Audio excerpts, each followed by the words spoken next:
दोस्तों, आप सभी का बहुत बहुत स्वागत है हमारे चैनल में। इस वीडियो के अंदर अभी हम लोग लूसेंट सामान्य ज्ञान इससे रिलेटेड जो है इम्पोर्टेंट 40+ क्वेश्चन इस वीडियो में देखने वाले हैं। तो दोस्तों, आप इस वीडियो को बहुत ध्यान से लास्ट तक देखिए। चैनल पर आया है तो चैनल को सब्सक्राइब कर बगल में एक बेल आइकन आएगा, उसे ऑन करके ऑल नोटिफिकेशन पर क्लिक कर दें। और वीडियो पसंद आए तो प्लीज़ वीडियो को लाइक ज़रूर करें।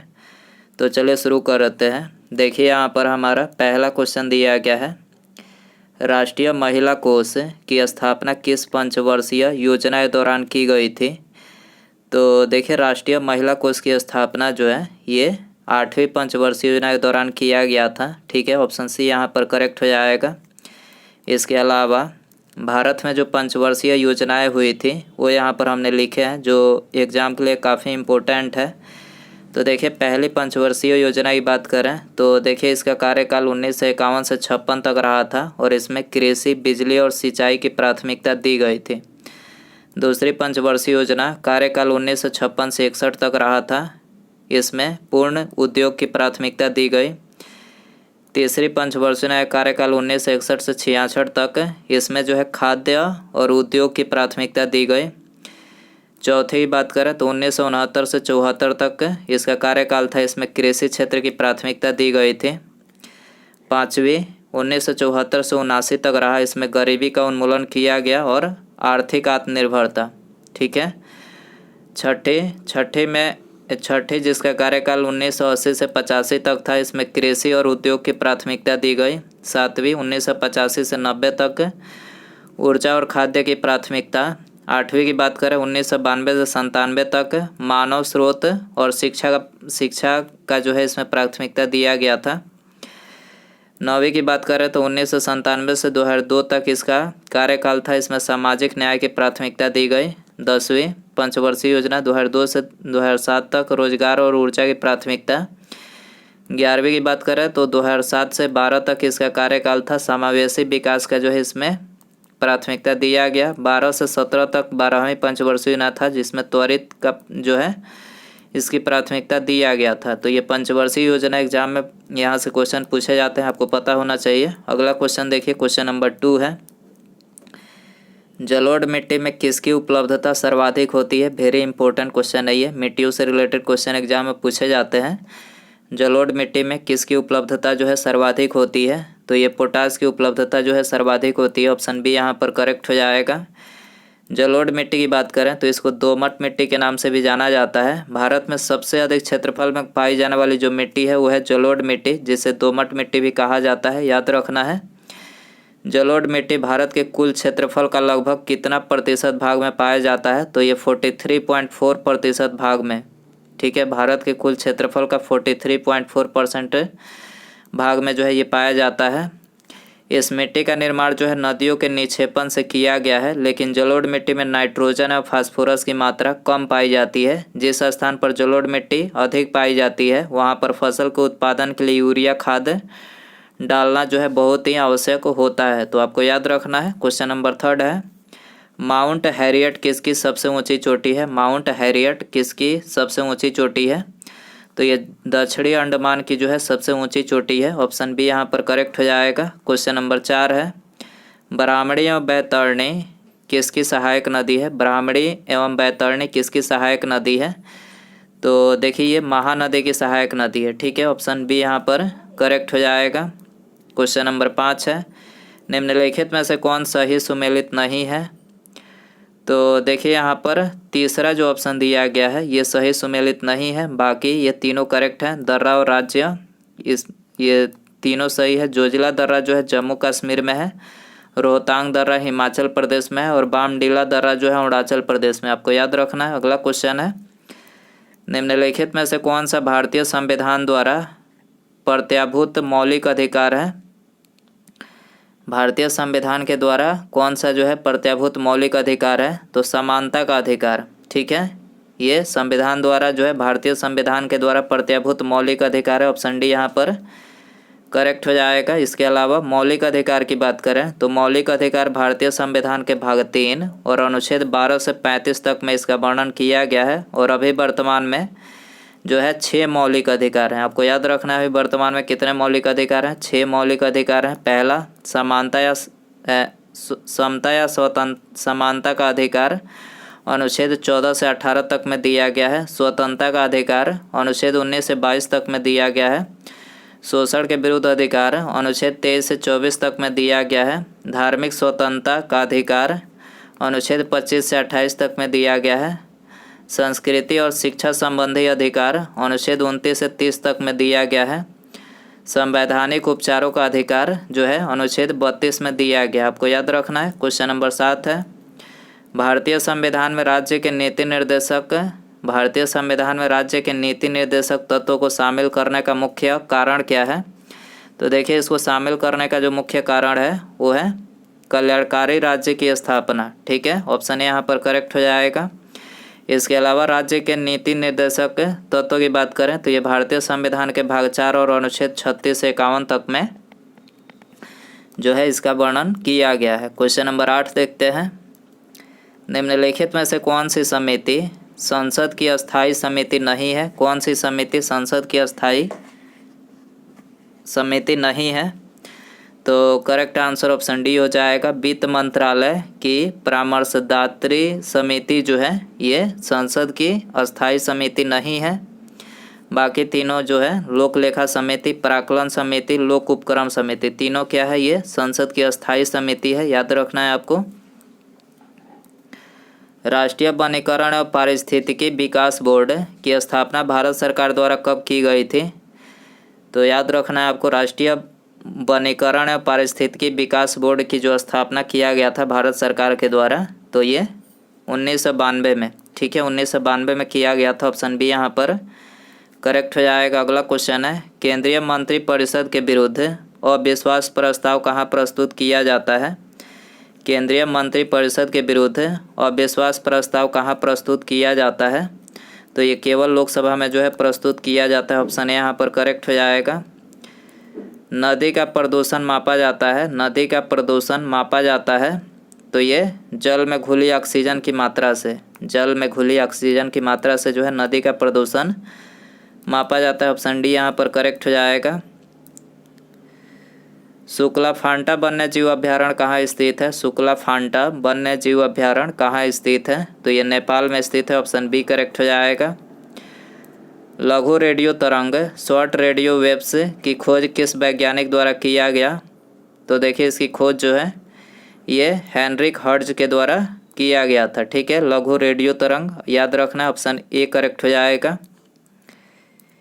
कील उखाड़ने का हथौड़ा किस उत्तोलक श्रेणी का उदाहरण है? कील उखाड़ने का हथौड़ा किस उत्तोलक श्रेणी का उदाहरण है? तो देखिए, ये प्रथम उत्तोलक श्रेणी का उदाहरण है। ऑप्शन यहाँ पर करेक्ट हो जाएगा।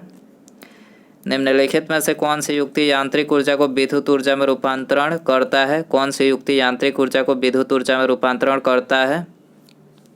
तो इनमें से सभी ये जो है यांत्रिक ऊर्जा को विद्युत ऊर्जा में रूपांतरण करता है। डायनेमो, टरबाइन, पवन चक्की, तीनों जो है ये युक्ति जो है यांत्रिक ऊर्जा को विद्युत ऊर्जा में रूपांतरित करता है। ऑप्शन डी यहाँ पर करेक्ट हो जाएगा। अगला क्वेश्चन है, द्रव के तापमान में वृद्धि करने पर उसके श्यानता पर क्या प्रभाव पड़ता है?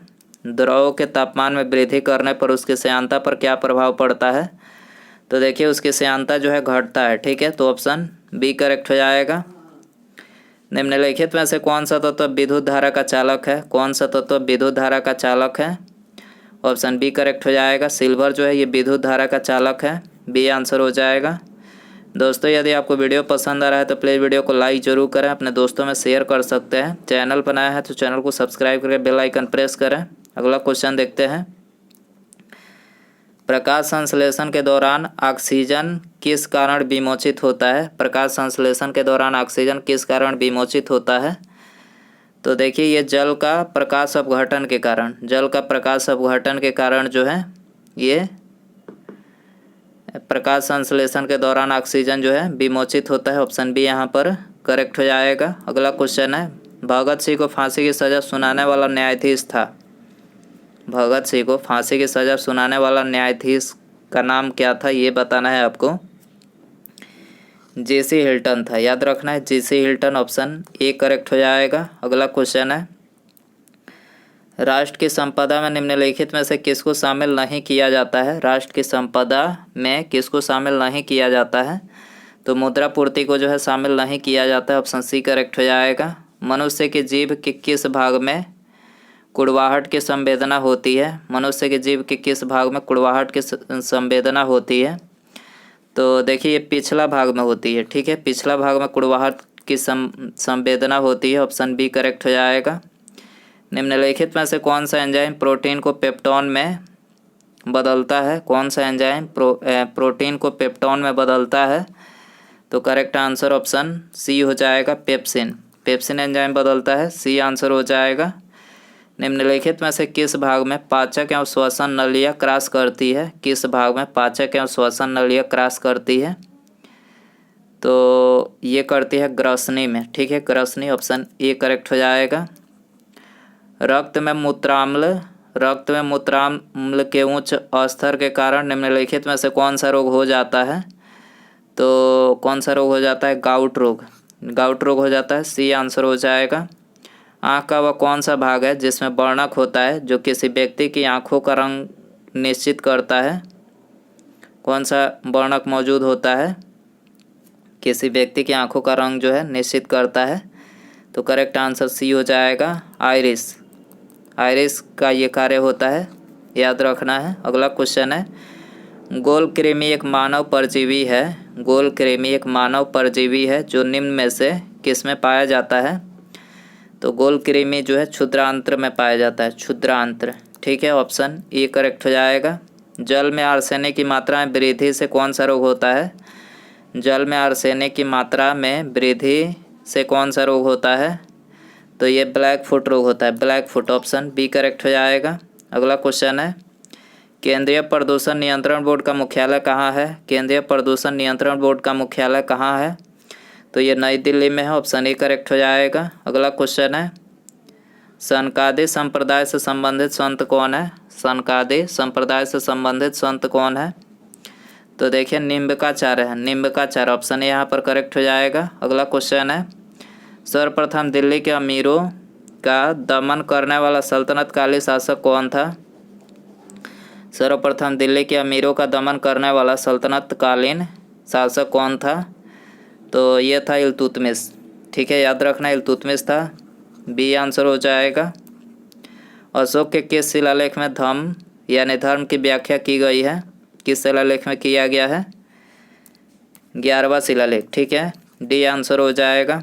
रेशम बनाने की तकनीक का विकास सर्वप्रथम किस देश में हुआ? रेशम बनाने की तकनीक का विकास सबसे पहले किस देश में हुआ? तो ये चाइना में हुआ था, ऑप्शन बी यहाँ पर करेक्ट हो जाएगा। अगला क्वेश्चन है, सविनय अवज्ञा आंदोलन के दौरान सरोजिनी नायडू ने कहाँ पर नमक डिपो पर धावा बोलने के लिए सत्याग्रहियों का नेतृत्व किया? कहाँ पर किया था सरोजिनी नायडू ने? धरसाना में। ठीक है, धरसाना में किया था, ऑप्शन बी करेक्ट हो जाएगा। 1857 की क्रांति तथा संबंधित स्थान। ठीक है, क्रांतिकारी और स्थान यहाँ पर लिखा गया है। लियाकत अली कहाँ से थे? तो देखिए लियाकत अली जो थे इलाहाबाद से।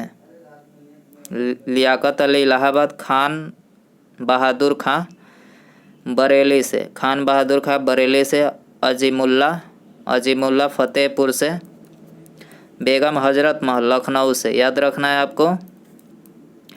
1872 ईस्वी में नेटिव मैरिज एक्ट को पारित कराने में महत्वपूर्ण भूमिका किसने निभाई थी? 1872 में नेटिव मैरिज एक्ट को पारित कराने में महत्वपूर्ण भूमिका किसने निभाई थी? तो महत्वपूर्ण भूमिका जो है केशव चंद्र सेन ने निभाई थी, ऑप्शन ए यहाँ पर करेक्ट हो जाएगा। अगला क्वेश्चन है, निम्नलिखित में से कौन सी घटना सबसे पहले हुआ था? तो देखिए इन चारों में बताना है कौन सा घटना सबसे रॉलेट एक्ट सबसे पहले हुआ था। ठीक है, 8 मार्च 1919 को रॉलेट एक्ट हुआ था, याद रखना है आपको। भारत के संविधान सभा का गठन किसके प्रस्ताव पर किया गया? भारत के संविधान सभा का जो गठन किया किसके प्रस्ताव पर किया गया? तो ये कैबिनेट मिशन, याद रखना है आपको, कैबिनेट मिशन के प्रस्ताव पर किया गया था, ऑप्शन बी करेक्ट हो जाएगा। निम्नलिखित में से मैकियावेली निम्नलिखित में से मैकियावेली के लिए सरकार का कौन सा रूप आदर्श है? मैकियावेली के लिए सरकार का कौन सा रूप आदर्श है? तो यह है गणतंत्र। ठीक है, ऑप्शन ए यहाँ पर करेक्ट हो जाएगा। निम्नलिखित में से कौन सा रीट व्यक्तिगत स्वतंत्रता का बुलवर्क है? कौन सा रीट व्यक्तिगत स्वतंत्रता का बुलवर्क है?